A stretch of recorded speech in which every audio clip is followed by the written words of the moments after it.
Philippe, vous m'avez un jour parlé de la Terre blanche, la Terre des archétypes. Est-ce que vous pourriez nous en dire un petit peu plus, s'il vous plaît? Oui, c'est un sujet malheureusement peu connu, mais qui est extraordinaire dans la vie des mystiques.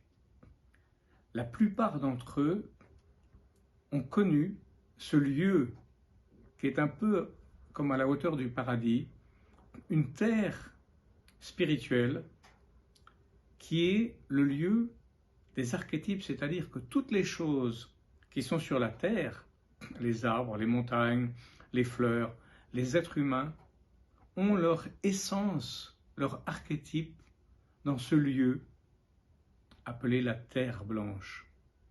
Et certains mystiques ont vécu l'expérience d'aller dans ce lieu où tout est extraordinairement accéléré, c'est-à-dire les sciences qu'on reçoit dans cette terre blanche avec notre âme, puisque ce n'est pas avec le corps qu'on peut visiter ce lieu spirituel, qui est une sorte de condensation lumineuse de l'essence des choses, mais on la visite avec notre corps de lumière, dont j'ai souvent parlé, puisque déjà dans mon site web envol-enseignement.com, je parle de ce corps de lumière, avec lequel on visite cette terre des archétypes où tous les événements se produisent dans leur essence avant de se produire sur la terre.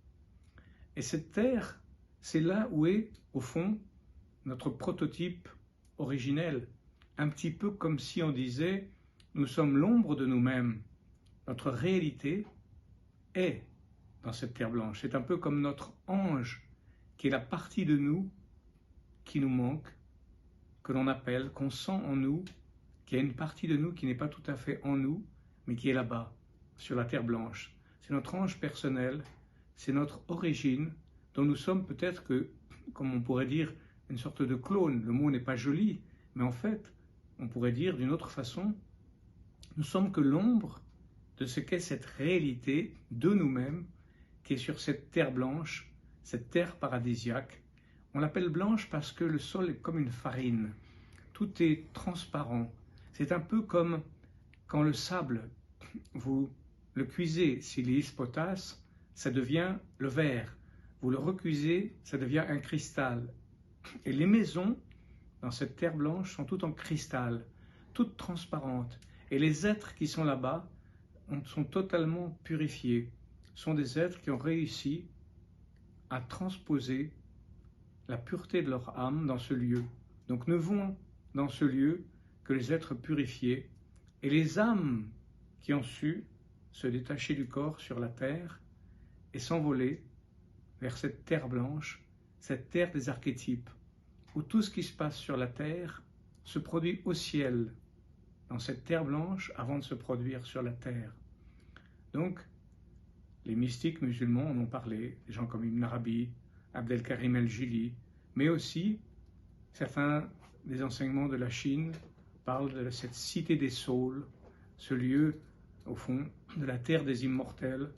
Dans les différentes traditions, on trouve ces enseignements sur cette terre pure, cette terre blanche, plus blanche que la farine, cette terre des archétypes. Voilà une première ouverture, et je reviendrai sûrement sur ce sujet, car il est magnifique, il est très important, et il est normal d'apprendre à découvrir ce lieu fondamental qui est lié aux essences de nos âmes. Voilà pour cette fois-ci. Merci. J'ai cependant une question à ce propos. Comment se fait-il, puisque les événements ont lieu d'abord sur cette terre blanche, si j'ai bien compris, que ce soit si imparfait ici sur notre terre, que la vie soit si imparfaite ici sur notre terre? Parce que, un petit peu comme ce qui se passe physiquement en nous, dans nos gestes, dans nos actions, commence d'abord dans nos âmes. C'est-à-dire qu'il y a par exemple un concept qui se crée par rapport à un mouvement de l'âme, et ensuite le geste suit ce mouvement de l'âme d'abord. Et là-bas, on est à la source de tout ce qui est la création qui va devenir physique après.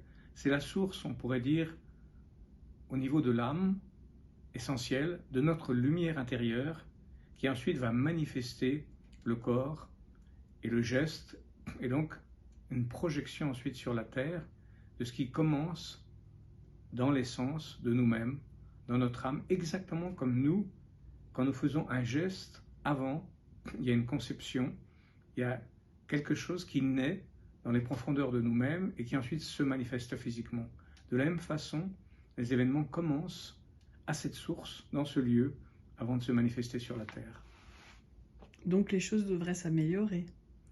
C'est-à-dire que Ici. c'est un autre sujet, ça. Les choses suivent un cycle, les cycles des 4 saisons. Donc il y a le printemps, il y a l'été, de nouveau il y a l'automne, il y a l'hiver. En fait, ce sont des cycles. Donc les choses, elles bougent, elles suivent un mouvement cyclique. Mais là, sur cette terre blanche, tout est déjà rassemblé comme une sorte de totalité qui n'est pas forcément